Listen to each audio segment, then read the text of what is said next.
Децата и постарите од 65 години најмногу на удар на сезонските инфекции.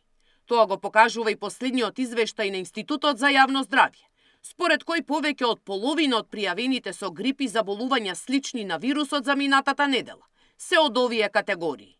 Над 150 прегледи дневно регистрираат во клиниката за белодробни заболувања Козле, а гужви и полни болнички соби има и на детска, каде имаат и потврдени случаи со респираторниот синцитијален вирус. Минатата недела имавме околу 30 пациенти со клиничка слика на грип, кај 15 од нив изолиравме, односно 13 беа со инфлуенца А и 3 пациенти со респираторен синцитијален вирус. Секој ден доаѓаат нови пациенти, колку можеме испишуваме деца кои имаат подобрена клиничка слика. Меѓутоа капацитетите се полни. Во амбуланта 24 часа имаме цело време пациенти кои доаѓаат од сите делови на град Скопје и од другите градови.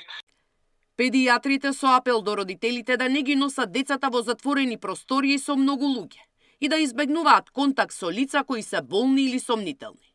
Во досегашната сезона на грип во Институтот за јавно здравје регистрирале 1329 случаи, што е на 60% повеќе во споредба со истиот период лани.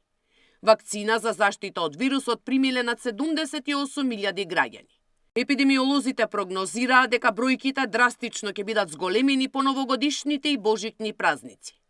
Сања Димитровска, Сител телевизија.